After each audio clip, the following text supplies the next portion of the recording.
Ladies and gentlemen, hello and welcome to this exciting biology session.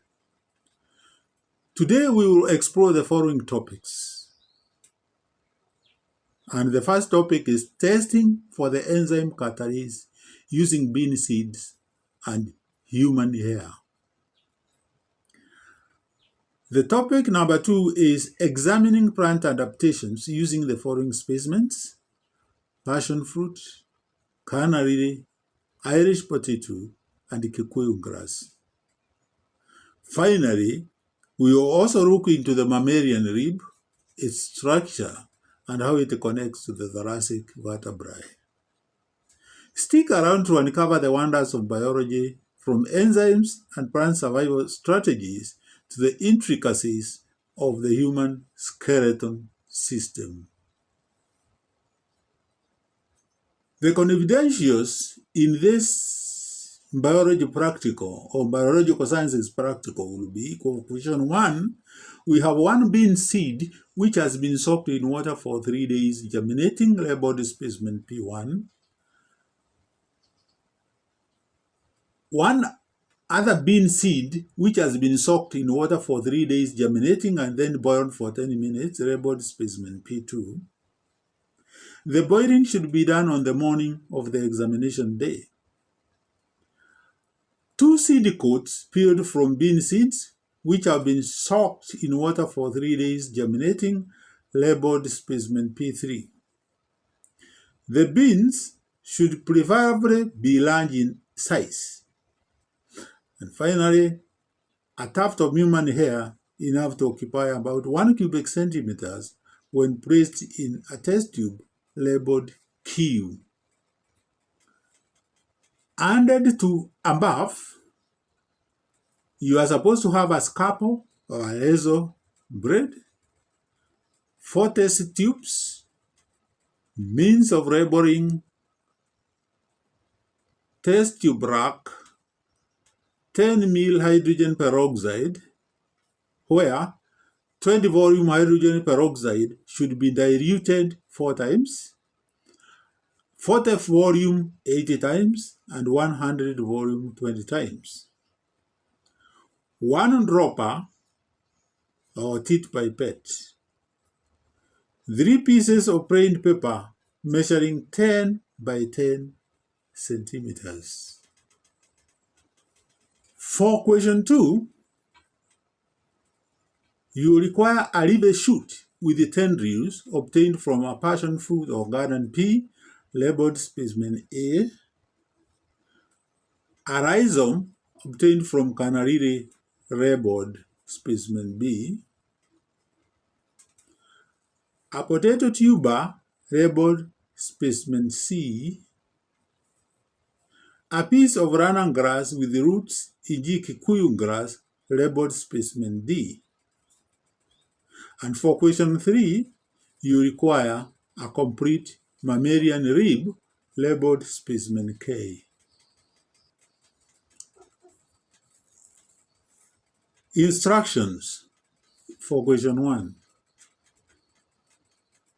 You are provided with specimens labeled P1, P2, P3, and Q. P2 is the same as P1 except that P2 has been boiled. Peel off the tester from specimen P1. Detach 1 cotyledon from the specimen. Using a scalpel blade or razor blade, cut the cotyledon into tiny pieces. Place the pieces in a test tube labeled A. Repeat the procedure with specimen P2 and place them in a test tube labeled B. Cut specimen P3 into tiny pieces and place them in a test tube labeled C. And then finally place specimen Q enough to occupy about 1 cubic cubic centimeters in a test tube labeled D. For visual sake, these are the specimens for question 1. And specimen 1, we say it is soaked bean seed. That's the way it looks like. Specimen P2 is boiled soaked bean seed.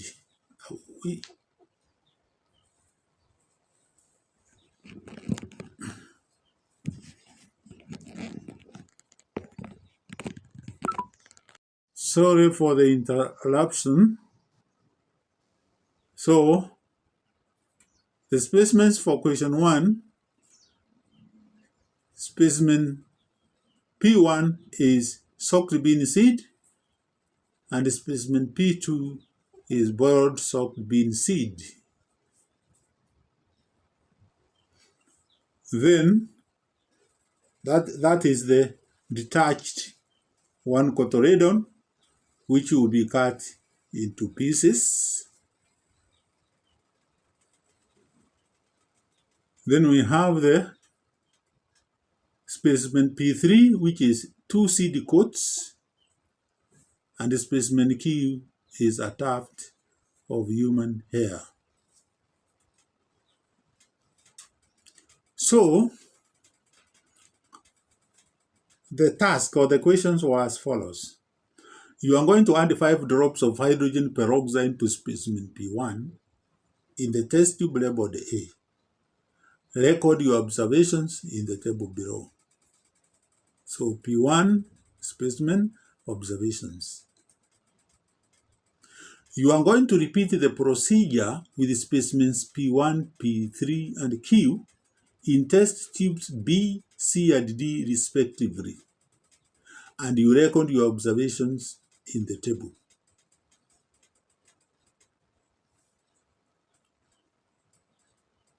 Part B, you account for the results obtained with the specimen P1, P2, P3, and Q. Part C, state the purpose of specimen P2 in this experiment. And D, what was the significance of cutting specimen P1, P2, and P3 into tiny pieces? For question 2, these are the specimens. We have the passion fruit, and we have the canarine rhizomes there, specimen A and specimen B.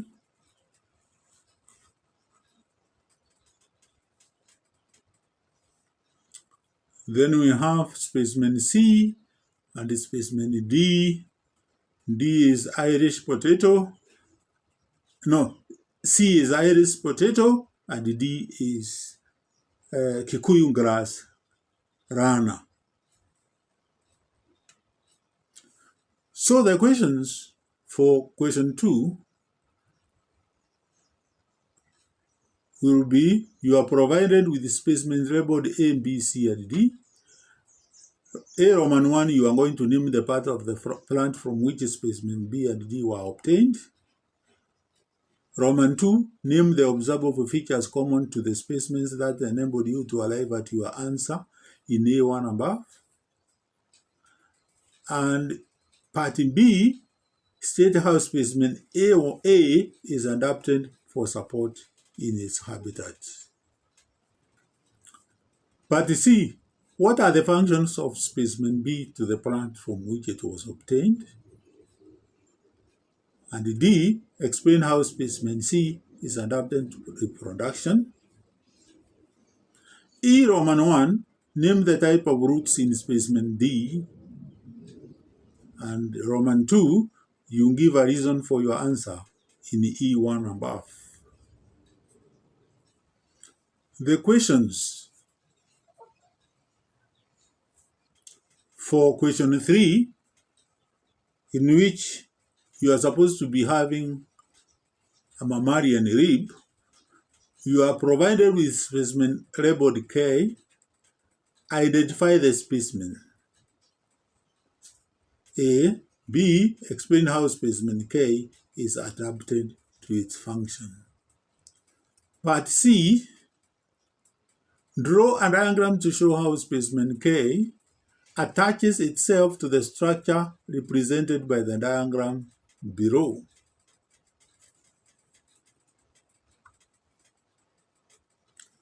So now, we add the 5 drops of hydrogen peroxide to specimen P1 in the test tube labeled A. We record our observation in the table below. Repeat the procedures with specimen P2, P3, and Q in test tube B, C, and D respectively, and we record our observation in the table. This experiment is a biology practical investigation aimed at testing for the presence of catalase, an enzyme that breaks down hydrogen peroxide, H2O2, into water and oxygen gas. Here is how the observations can be recorded in the table based on the expected results. Specimen observations. P. Effervescence or bubbling occurs as oxygen is released. Catalase present and active.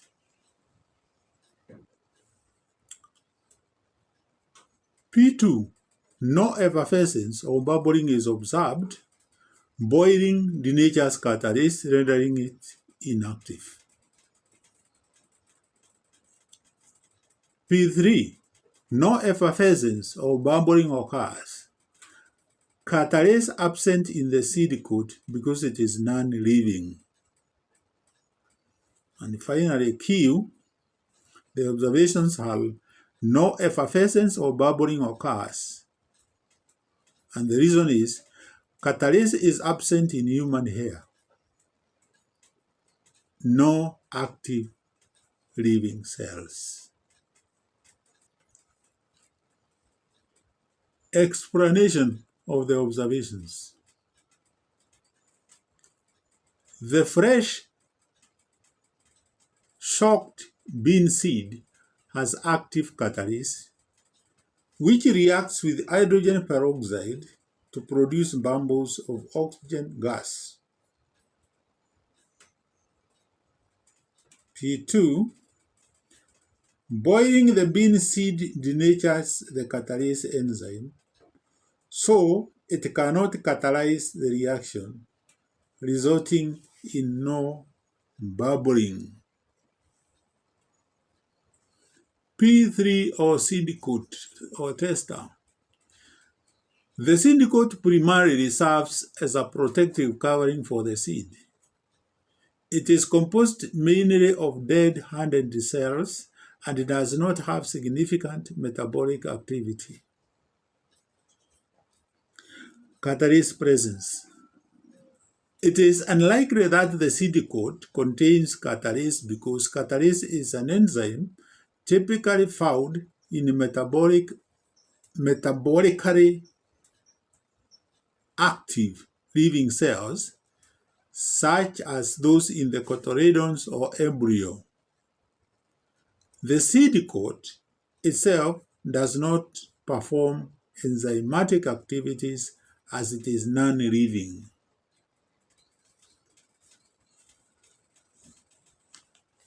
Human hair. Human hair is primarily composed of keratin or protein, and it does not have active living cells. So no catalase because hair shaft is a non-living structure. Note, catalase presence. The hair follicle region contains catalase, which may remain in traces in the hair shaft. In some cases, catalase in hair helps neutralize hydrogen peroxide, which is naturally produced in small amounts in the body and can contribute to the graying when catalase activity decreases. These results demonstrate the role of catalase in breaking hydrogen peroxide and the effect of boiling on enzyme activity. The purpose of specimen P2 or bean seed soaked in water and burned for 10 minutes is 1. To act as a control to demonstrate the effect of heat on the activity of a catalase. And here, boiling denatures the enzyme catalase, rendering it inactive. Again, we can also say that it is to confirm that any effervescence or reaction observed in other specimens is due to catalase activity and not other factors, as no reaction should occur in specimen P2. This ensures the reliability of the experimental results by highlighting the importance of enzyme structure in catalysis. Significance of cutting specimens P1, P2, and P3 into tiny pieces is the council wanted you to give the following answer: to increase the surface area, a tick, for enzymes to work on. Second mark. But I went ahead to polish or add more value to those marking points and said that in 1 or point 1, increase of surface area, cutting the specimens into smaller pieces increases the surface area exposed to hydrogen peroxide, allowing more catalase to come into contact with the substrate and enhancing the reaction rate. And 2, ensure uniformity. It ensures that the hydrogen peroxide can penetrate the tissues effectively, leading to more accurate and observable reaction if catalase is present. Let's now look at question 2, where you had been told to name the part of the plant from which specimen B and D were obtained. Specimen B, which is a rhizome, was obtained from an underground stem, and D, which is running grass, was obtained from the stem above ground or creeping stem. So both the B and the D were obtained from a stem. You get your own mark. You could just say stem. So the marking scheme will say is expounded, and we say that 1 mark for correctly identifying the plant part stem. In A Roman 2, you are supposed to name the observable features common to the specimens that enabled you to arrive at your answer. And you have 3 marks where you are getting 1 mark for mentioning the nodes and internodes, the other mark for stating food storage function, and 1 mark for noting their role in vegetative propagation. So both have nodes and internodes, both store food, and both can produce new shoots from buds. Part B, state how specimen A is adapted to support in its habitat. 1, it has tendrils that coil around nearby structures for support. And 2, it has a cribbing habit, which helps it reach sunlight for photosynthesis. So you get 1 mark for stating that it is coiling, tendrils for coiling, and then cribbing aiding sunlight access. What are the functions of specimen B to the plant from which it was obtained? 1, it stores food and nutrients for the plant, ensuring survival in unfavorable conditions. Then the second point is it produces new shoots and roots that grow into new plants during favorable conditions, which is known as vegetative propagation. And therefore you get a mark for food storage and a mark for vegetative propagation. Explain how specimen C is adapted to the production.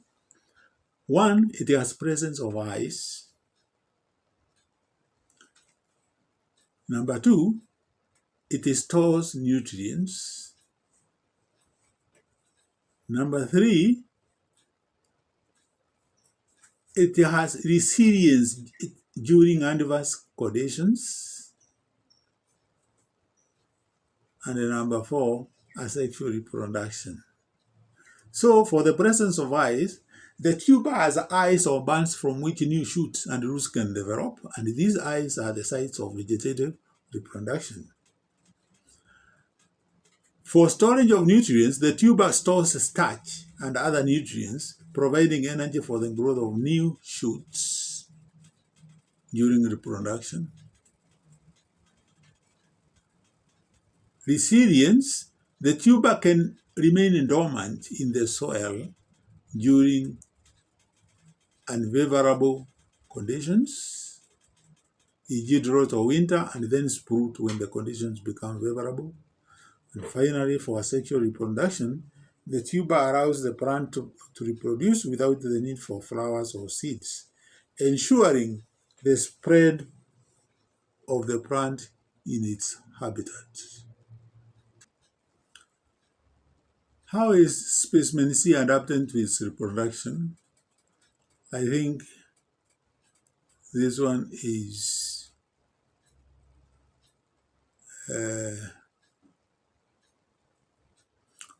and the way to mark it is one mark for eyes, mentioning eyes, the another mark for food storage, the other mark is for dormancy, adaptation, and the fourth mark is underground growth as a protection. In Roman 1, you are naming the type of roots in the specimen D, and you give your reason. So the type of roots are adventitious roots, and the reason for the answer is adventitious roots develop from the nodes of the runner, allowing the plant to anchor itself to the ground and absorb water and nutrients, facilitating spread and growth. And you marked it that one mark for the correct root type, and then giving a reason for your answer. They develop from the stem rather than the primary root. You get one mark for stating they arise from the stem. And then we come to question 3, where this is the council marking scheme. Identify the specimen, it's a rib. Explain how specimen K is adapted to its function. And you have provides the surface, a tick, for muscle attachment of pelvic girdle. 2, wrong, to increase surface area for attachment of intercostal muscles. So wrong is a tick, and the other one is a tick. Curved tick, to increase surface in the thoracic cavity. And then tuberculum and capitulum, tick, for articulation with the thoracic vertebrae or tubercular facet and capitulundum facet, respectively. 8 marks, maximum 6. So I did further research from ChatGPT and found that specimen K is a mammalian rib. Adaptation, they were able to see shape and structure. The rib is curved, which helps in protecting vital organs like the heart, lungs within the thoracic cavity. And then 2, attachment to vertebrae. One end of the rib is attached to the thoracic vertebrae at the costal facet, allowing for flexibility and movement during breathing or maintaining stability. And then cartilage connection. The cartilaginous end of the rib connects to the sternum, allowing for some flexibility and expansion of the chest cavity during breathing. We continue. Number 4, elasticity. The rib has a degree of elasticity, which is important for expansion and contraction of the chest during inhalation and exhalation, aiding in efficient respiration. Protection of organs. The rib cage forms a protective structure that safeguards critical organs such as lungs, heart, and liver from external physical damage.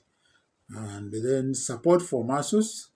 The ribs provide an attachment point for the intercostal muscles, which assist in the mechanics of breathing by expanding and contracting the chest cavity.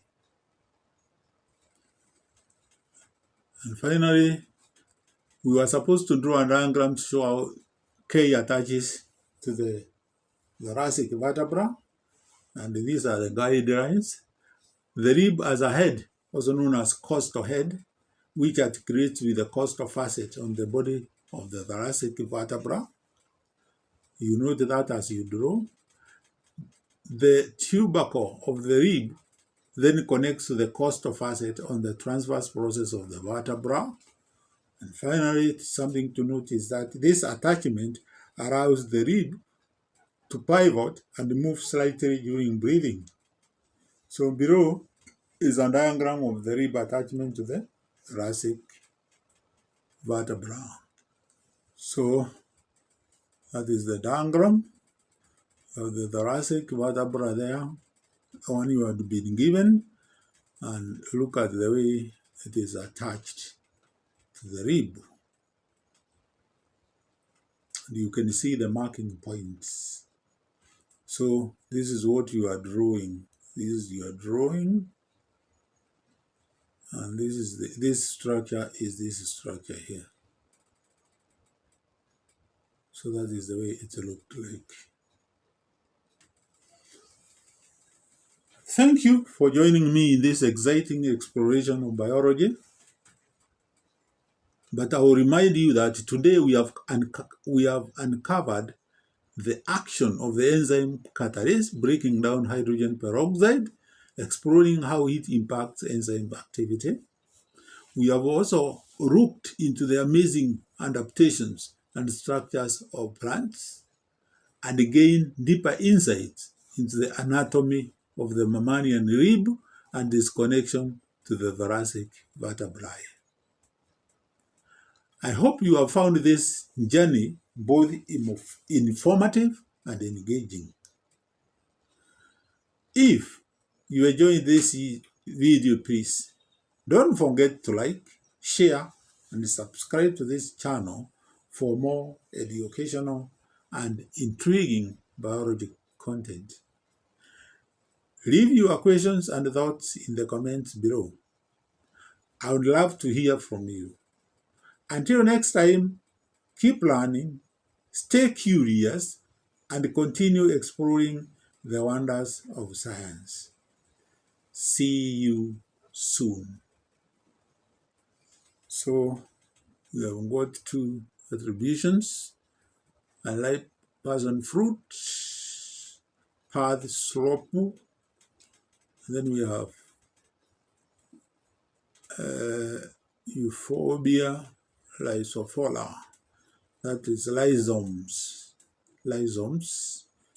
and we have flank vincenti. So we cannot forget to give acknowledgements and thanks to ChatGPT, OpenAI, which helped me to structure and clarify the concept in the topic. Some diagrams used here were also sourced from Wikipedia, ensuring they are in the public domain or properly licensed to respect copyright regulations. And finally, I made the slides as Mr. Midamo TK with clarity And I also thank those who might have directly or indirectly contributed to the success of this video. So, goodbye and see you in our next video.